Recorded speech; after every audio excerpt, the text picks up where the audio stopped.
Hello, welcome back to the channel. Today we're diving straight into how to use Notion for brainstorming session management, a vital skill in the 2025 workspace. First up, we start by creating a new page. It's as simple as clicking the plus sign on the left panel. Now, this step is crucial because it allows us to have a dedicated space for our brainstorming session, keeping our ideas organized and accessible. Next up, we'll add a title to our page. It could be the topic of your brainstorming session. The reason we do this is to have a clear focus for our session right from the onset, helping us stay on track. Now that we've done that, let's add some structure to our page using blocks.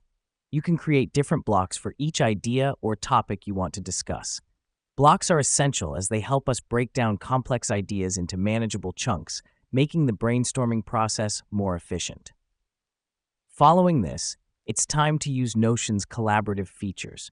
Invite your team members to the page by clicking on the Share button at the top right.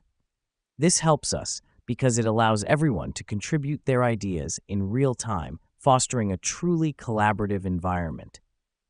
Now let me explain why the next step matters. We're going to use the comment feature.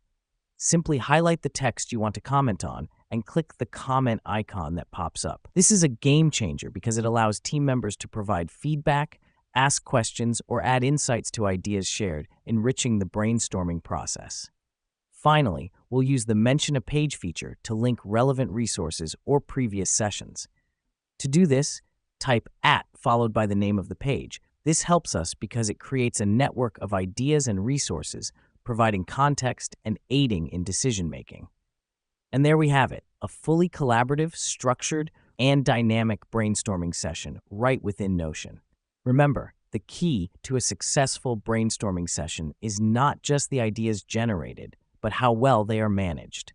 And with Notion, brainstorming session management has never been easier.